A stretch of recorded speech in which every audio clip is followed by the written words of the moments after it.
What's going on, guys? MultiKillsHD here. As most of you guys probably already know, so guys, this video today I want to go ahead and talk about something that Microsoft is soon to be doing. Rumored. Now let me make sure I restate that. Rumored to be doing. So this was an Xbox customer survey in which you guys can see on the screen right now.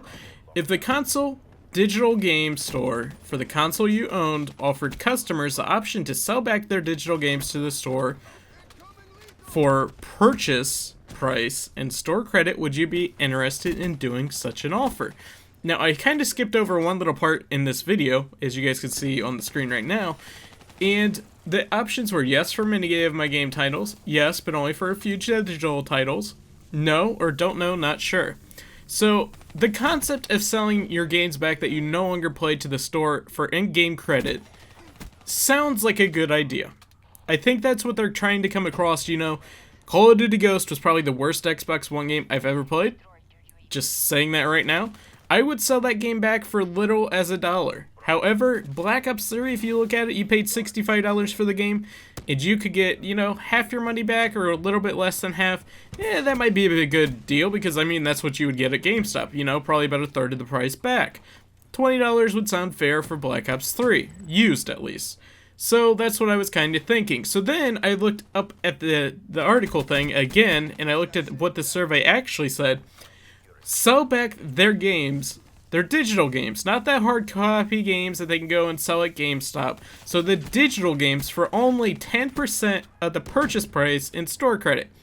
So if you guys aren't familiar, any given Xbox One game that is new and is a AAA title is around $65.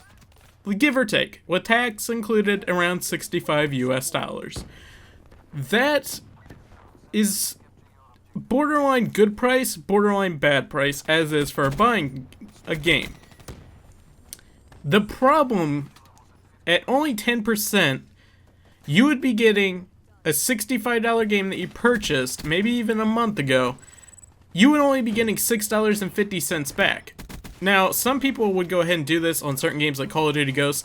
Even I would. I mean, I bought on Amazon Call of Duty Ghost new in the actual box for $4. So, even Amazon didn't see any potential in Call of Duty Ghost. Let's not get that wrong. However, this is talking about all games.